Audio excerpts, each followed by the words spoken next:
வணக்கம். நான் உங்கள் இயக்குனர் தி கிட்டு. இந்த இயக்குனர் தி கிட்டு அப்படிங்கறதே தமிழ் மக்களான நீங்க எனக்கு கொடுத்த ஒரு பதவி தான். அப்போ நான் மக்கள்கிட்ட ஒரு சத்தியம் பண்ணி கொடுத்தேன். என்ன அப்படின்னா, இந்த ஒட்டுமொத்த தமிழ் சமூகமும் சேர்ந்து நான் இயக்குனராக்கியிருக்கீங்க. அதனால என்னுடைய வாழ்நாள் முழுவதும் நான் தமிழ் சார்ந்த கதைகளை தான் நான் எடுப்பேன். அது நம்மளுடைய வரலாறு, நம்மளோட வழிகளை தான் நான் பதிவு செய்வேன் அப்படின்னு சொல்லியிருந்தேன். நான் அந்த சத்தியத்திலிருந்து இன்ன வரைக்கும் மீறல. அதனாலதான் எனக்கு அடுத்தடுத்து நிறைய இடையூறுகள் வருது. இனி நான் என்னுடைய வாழ்நாள் முழுவதும் இந்த சத்தியத்தை மீறவும் நான் விரும்பல.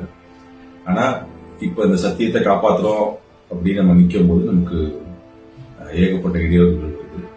சல்லியர்கள் நம்முடைய படம் இன்னைக்கு புத்தாண்டு அன்னைக்கு வெளிவந்திருக்கணும். நான் ரொம்ப மகிழ்ச்சியா இருந்தேன். ஆனா இப்ப என்ன அப்படின்னா இந்திய அரசாங்கமே சான்றிதழ் வழங்கி, அதாவது UA 13+ அப்படிங்கிற சான்றிதழ் வழங்கிய ஒரு திரைப்படம் தமிழ்நாட்டில் நம்மளால வெளியிட முடியல. அதாவது திரையரங்குகள் நமக்கு கிடைக்க மாட்டேங்குது. என்ன சொல்றாங்க கேட்டா அப்படின்னா ரொம்ப சின்ன படங்களுக்கு இவ்வளவுதான் கொடுக்க முடியும்.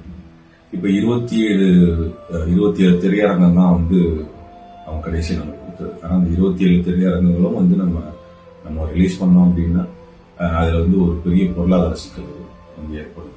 இதுவே இப்ப தமிழர் அல்லாத ஒருவர் இப்ப நம்மளுடைய வரலாறு எடுக்க வரும்போது அதுக்கு எண்ணிக்கையில் அடங்கா திரையரங்கு கிடைக்குது. இது என்ன மாதிரியான ஒரு போக்குன்னு எனக்கு புரியல. இது எல்லாத்தையும் தாண்டி தான் நான் நிக்கிறேன். எனக்கு என்ன சொல்றதுன்னே தெரியல. அதனாலதான் நேற்று நாங்கள் ப்ரெஷ் ஷோ வச்சோம்.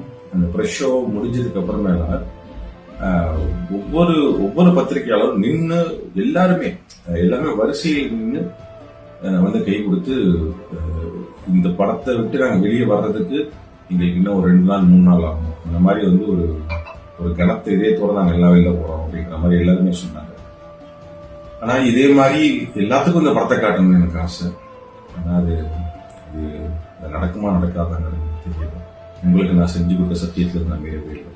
அதனால இப்ப நம்ம சலிதர்கள் திரைப்படம் ஒருவேளை OTT-ல வந்தா கூட நீங்க எல்லாருமே ஒரு ஆதரவு நான் வேண்டி கேட்டுக்கிறேன். அழுகணும்னு தோணுது, கண்ணீரும் வருது, அதுக்கு கண்ணு அனுமதிக்குது. ஆனா மனசு இடம் கொடுக்கல.